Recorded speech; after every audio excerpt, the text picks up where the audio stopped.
Sanibona bafethu. So namhlanje kudlala iOrlando Pirates versus Stade Abidjan, yabo. So today I did a video talking about Orlando Pirates coming to this game. So Orlando Pirates kumele isebenzise wonke amathuba ewatholayo ukuze siyiwine le game le. Nako ke igame isiphelile, Orlando Pirates ilidile, lide yawina ngobani, yawina ngo-3-0. Right now sihleli phezulu kusicongweni. Yabo, sihleli phezulu esicongweni, so number 1 with 8 points. Kulandela i-Al Ahly ena 7 points. Mase kuza le team le i-SR Belouizdad ibu number 3. Mase kuza Stade Abidjan ibe na 1 point, ibe lapha ekugcineni. Yabo, so far so good. Yabo, abafana namhlanje badlale kamnandi. Yabo, ngiqale nje ngabafana namhlanje. I'm really proud of the boys. I'm really proud of the Orlando Pirates namhlanje, indlela edlala ngakhona. Bakhombisile ukuthi abafana abasenalo uvalo le-Champions League. Yabo, bayakhombisa ukuthi badlala as a group. Le group le yadlala namhlanje kuyakhombisa ukuthi kahle kahle kune brotherhood kule scheme se-Orlando Pirates edlala la. Yabo, kune brotherhood. Ngibone Orlando Pirates ehlukile ke namhlanje. Yabo, khona umdlali engifuna ukukhuluma ngaye. Yabona uTito Maswangayi bafethu. uTito Maswangayi, I don't want to praise the guy too much because you see, once you praise the guy too much kuba khona inkinga eziba khona. But uTito Maswangayi today, I saw a different Tito Maswangayi. Yabona le kumbona namhlanje akusiyena lo Tito lo ohlale egxekwa kuthiwa Tito dedela ibhola. Yabona namhlanje akasenzanga izinto ezingayenzi sense. Namhlanje ubengenze lento yokubamba ibhola angalirelease. Ubembamba ibhola enza kwenzayo ahambe release ibhola mase kushawa inqawe. Yabo, so namhlanje udlala igame emnandi. Yabo, I'm really proud of uNkota today. uNkota ungineza mase 32. Yabo, yize yabo engalitholanga igoli, bengifuna athola igoli umfana, but ke I'm really proud of my assist Mfukeng. I don't want to talk a lot about Mfukeng. Mfukeng is a phenomenal player for Orlando Pirates. The boy is a phenomenal player. But bafethu, I'm really proud of the boys today. And another thing bafethu, kumele sikhulume lento le. Abantu abaningi abakhulumi ngayo. Yabona lento yakhehleni Makhaule center. Bengitshela mhlambe uMakhehleni Makhaule ngiyazi adlale kamnandi esiswini namhlanje. But indlela adlala ngakhona namhlanje ukhombisile ukuthi uyakwazi ukudlala umfana. And i-combination yakhe benodlamini namhlanje.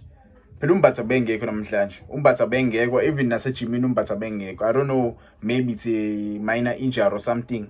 Singesazi uMbatha bengekho and ubengekho ukuthi imshithi namhlanje nasebhenjini ubengekho. But namhlanje uqale uMakhehleni Makhaule benodlamini. Indlela abayiphathe ngakhona igame namhlanje. Yabo, ungazi ukuthi ade baqala ukudlalisana lapha esiswini. But ke singesazi noma into le sazoqhubeka sibone bedlala kanje abafana noma into bebiyenza igame namhlanje nje. Singesazi ke lapho. Omunye umdlalo ongidlale kamnandi namhlanje uHotho. What a brilliant goal from uHotho bafethu. Brilliant goal from uHotho. Irun yakhe, indlela agijime yakhona. Yabo, yakhombisa umfana ukuthi yabo besimbekile last game ngosikhasidlana nale team le. So yeah, I'm really happy. Another thing ngifuna ukukhuluma ngayo. I was not happy seeing indaba kaSaling, but ke that's a story for another video. But I was not happy seeing uSaling engaselebrate ngosikhathi i-team score.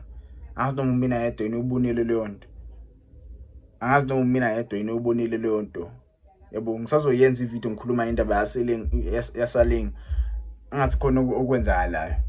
But I'm happy izinto mezizoqhubeka kanje. Yabo, I'm happy izinto mezizoqhubeka kanjena. Sihleli number 1. Next game soyidlala sodlana le team le i-SR Belouizdad. Nayo sodlala home. Just sodlala home. Kumele senze sure ukuthi lapha ana sawuthola phethu 3 points. Because mase ngawuthola 3 points mesidlana i-SR Belouizdad, so ifile pressure. Yabo, so I'm really proud of the boys.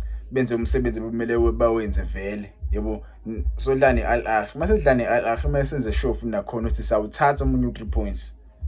Sawuthatha umunye 3 points because we need to win this group.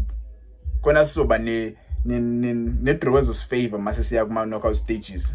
Because mase siya kuma knockout stages, uyazi lapho kona sobe sekuseduzana, sobe sesiyibona impumelelo. Yabo, so we really need to top this group. But ungangitshela wena kuma comments uthi le game le namhlanje ibinjani. Yabo, for me I feel like le game le bengimele ngabe siwasebenzisile amanye amathuba wethu.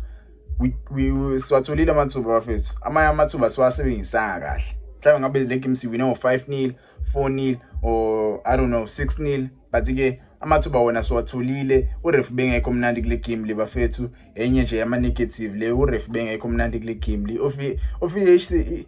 Ama-officials nje akakhefa, angazi kwenze njani. Yabo, mebezodlala against i-Orlando Pirates ama-officials avela bephuwa. But ke akusenani. So utholile u-3 points sisawina. I'm happy. Ungangitshela wena ama comments, ungakhohlwa usubscribe.